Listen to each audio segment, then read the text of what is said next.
7 സീറ്റുകളിൽ വിജയപ്രതീക്ഷയുമായി Kerala Congress Joseph group. Thodupuzha, Kaduthuruthy, Kuttanad എന്നിവിടങ്ങളിൽ വലിയ ഭൂരിപക്ഷമുണ്ടാകുമെന്നാണ് പ്രതീക്ഷ. തൊടുപുഴയിൽ അപ്പു ജോൺ ജോസഫ് 1/4 ലക്ഷത്തിലധികം ഭൂരിപക്ഷം നേടുമെന്നും നേതൃത്വം വിലയിരുത്തുന്നു.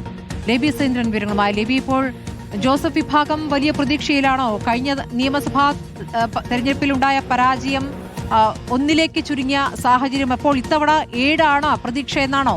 അപ്പു ജോസഫിന്റെ ഭൂരിപക്ഷം കൂടി പ്രവചിക്കുന്നു ഇപ്പോൾ ജോസഫ് വിഭാഗം. രവി,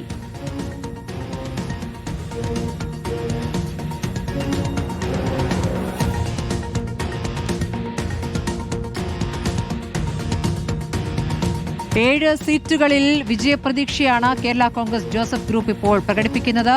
തൊടുപുഴ, കടുത്തുരുത്തി, കുട്ടനാട് എന്നിവിടങ്ങളിൽ വലിയ ഭൂരിപക്ഷമുണ്ടാകുമെന്ന പ്രതീക്ഷയാണ് മുന്നോട്ട് വയ്ക്കുന്നത്. തൊടുപുഴയിൽ അബു ജോൺ ജോസഫ്, PJ ജോസഫിന് പകരം എത്തിയിരിക്കുന്ന മകൻ, അത് 1/4 ലക്ഷത്തിലധികം ഭൂരിപക്ഷത്തിൽ അബു വിജയിക്കും എന്നുള്ളതാണ് നേതൃത്വത്തിന്റെ വിലയിരുത്തൽ. ലേബി, എങ്ങനെയാണ് ജോസഫ് വിഭാഗത്തിന്റെ കണക്കൂട്ടൽ? കഴിഞ്ഞ തവണ അമ്പയെ തകർന്നുപോയ പരാജയം സംഭവിച്ചതിൽ നിന്നും വലിയ ഉയർത്തെഴുന്നേൽപ്പ്, 7 വിജയിക്കുമെന്നുള്ള പ്രതീക്ഷയാണ്. അങ്ങനെയെങ്കിൽ എന്ത് കണക്കുകളാണ് മുന്നോട്ട് വയ്ക്കുന്നത് ലേബി?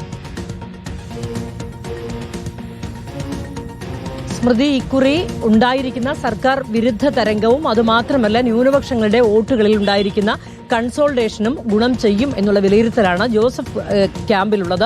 കേരള കോൺഗ്രസ് വലിയ ആത്മവിശ്വാസത്തിലാണ്. കഴിഞ്ഞ തവണ 10 സീറ്റുകളിൽ മത്സരിച്ചു, 2 മാത്രമാണ് വിജയിക്കാനായത്, തൊടുപുഴയിലും കടുത്തുരുത്തിയിലും. ഇക്കുറി 8 സീറ്റുകളിലാണ് മത്സരിച്ചത്, 2 സീറ്റുകൾ വിട്ടുകൊടുത്തു, ഇടുക്കിയും ഏറ്റുമാനൂരും. ബാക്കി ശേഷിച്ച സീറ്റുകളിൽ തൃക്കരിപ്പൂർ കൊടുത്തു, പകരം കാഞ്ഞങ്ങാട് വാങ്ങുകയും ചെയ്തു.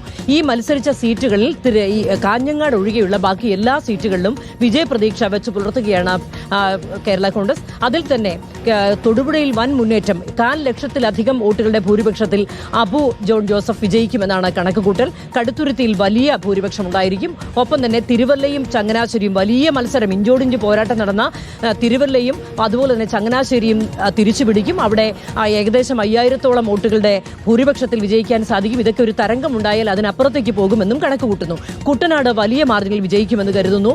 ഒപ്പം തന്നെ വലിയ സമ്മർദ്ദമുണ്ടായ വലിയ ഇഞ്ചോടിഞ്ച് പോരാട്ടം നടന്നതാണ് കോതമംഗലത്ത്, അവിടെയും വിജയിച്ച് കയറുമെന്ന് വിശ്വസിക്കുന്നു.